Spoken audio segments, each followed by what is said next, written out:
Maoist అధికార ప్రతినిధి జగన్ సంచలన లేఖ విడుదల చేశారు. కేసీఆర్ కుటుంబానికి ఇన్ని ఆస్తులు ఎక్కడి నుంచి వచ్చాయని ప్రశ్నించారు. లేఖలో కేటీఆర్, కవిత, సంతోష్ రావు, హరీష్ రావుల ఆస్తులపై ప్రభుత్వం విచారణ చేయాలంటూ కూడా లేఖలో డిమాండ్ చేశారు. 10 ఏళ్లలో బీఆర్ఎస్ అవినీతికి పాల్పడిందని లేఖలో వెల్లడించారు ఆయన.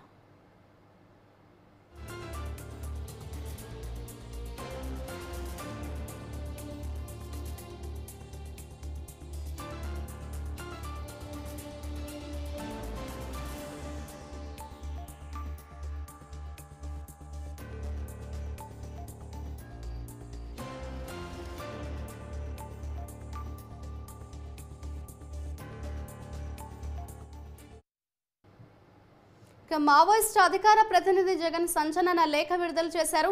కేసీఆర్ కుటుంబానికి ఇన్ని ఆస్తులు ఎక్కడి నుంచి వచ్చాయంటూ కూడా లేఖలో ప్రస్తావించారు ఆయన. ఇదే అంశానికి సంబంధించిన మరింత సమాచారాన్ని మా క్రైమ్ బ్యూరో చీఫ్ కృష్ణ అందిస్తారు. కృష్ణ, చెప్పండి. మావోయిస్టు అధికార ప్రతినిధి జగన్ సంచలన లేఖ విడుదల చేశారు. ఆ లేఖలో ప్రధానంగా కేసీఆర్ కుటుంబానికి సంబంధించిన ఆస్తుల గురించి ఆయన ప్రస్తావించారు. దీనికి సంబంధించిన అప్డేట్స్ ఏ విధంగా ఉన్నాయి? మాధురి, ఏదైతే మావోయిస్ట్ అధికార ప్రతినిధి ఒక లేఖ ఇప్పుడు జగన్ పేరు మీద ఒక లేఖ విడుదలైంది. ఇప్పుడు ఆ లేఖ సంచలనానికి దారితీసింది. కేటీఆర్, కవిత, సంతోష్ రావు, వీళ్ళందరికీ కూడా ఆస్తులు ఎక్కడి నుంచి వచ్చాయి, కేసీఆర్ కుటుంబం అవినీతి పైన ప్రభుత్వం విచారణ చేపట్టాలి అని చెప్పేసి వారు ఒక లేఖ విడుదల చేశారు. అంతేకాకుండా తెలంగాణ ప్రాంతంలో ఈ ప్రజాస్వామిక వాతావరణాన్ని నెలకొల్పడానికి కాంగ్రెస్ ప్రభుత్వం ఖచ్చితంగా పనిచేయాల్సి ఉంది. ఈ తెలంగాణ అలాగే యూఏపీఏ సూచనను రద్దు చేసి ఎన్ఐఏ దాడులను ఆపాలని, ఎన్కౌంటర్ లేని తెలంగాణ సమాజం కావాలని చెప్పేసి ఈ భారత కమ్యూనిస్ట్ పార్టీ మావోయిస్టు తెలంగాణ రాష్ట్ర కమిటీ అధికార ప్రతినిధి జగన్ ఒక విడుదల చేశారు. కాంగ్రెస్ ప్రభుత్వం శ్వేతపత్రం అంటూ ప్రకటించింది.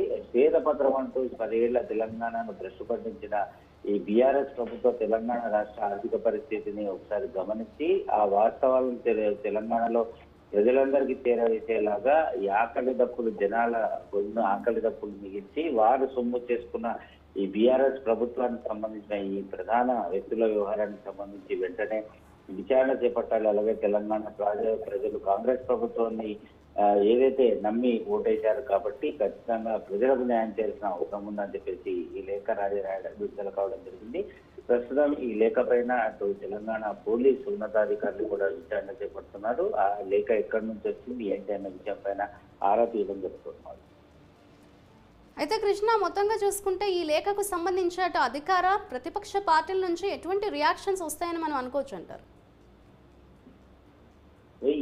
ఏదైతే భారత కమ్యూనిస్ట్ పార్టీ మావోయిస్టు తెలంగాణ రాష్ట్ర కమిటీ అధ్యక్షుడు అధికార ప్రతినిధి ఈ జగన్ అనేది లేఖ విడుదల చేయడం జరిగింది. ఇందులో ప్రధానంగా చూసుకుంటే ఈ సిపిఐ మావోయిస్టుపై ఆ తర్వాత అనుబంధ ప్రజా సంఘాలపై ఉన్న నిషేధాన్ని కూడా ఎత్తివేసి ప్రజాపాలన కార్యక్రమంలో కాంగ్రెస్ ప్రభుత్వాన్ని కూడా నిలదీయండి అని చెప్పేసి ప్రశ్నించండి అని చెప్పి కూడా వారు అందులో చెప్పడం జరిగింది. ఈ కేసీఆర్ కుటుంబం అన్నిటిపైన వెంటనే విచారణ కమిటీ కనుక ఏర్పాటు చేయకపోతే ఖచ్చితంగా దీనికి సంబంధించిన మూల్యాలు చెల్లించుకోక తప్పదు అని కూడా ఈ లేఖలో చెప్తుంది. ప్రధానంగా చూసుకుంటే కేసీఆర్ కు అన్ని ఆస్తులు ఎక్కడివి, హరీష్ రావుకు ఏ సమలో వేల కోట్లకు ఆసామి అయ్యాడు, కేటీఆర్, కవిత, సంతోష్ రావు ఆర్థిక స్థితిగతుల వాస్తవాలు ఏంటి, కాళేశ్వరం ద్వారా మెగా కృష్ణారెడ్డి మీదుగా కుటుంబం పొందిన ఈ పర్సెంటేజ్ల వివరాలన్నింటినీ కూడా బహిర్గతం చేయాలి. అలాగే సెక్రటరేట్, కలెక్టరేట్, ఈ స్మృతి చిహ్నం, అంబేద్కర్ విగ్రహం, వరంగల్ హాస్పిటల్ ద్వారా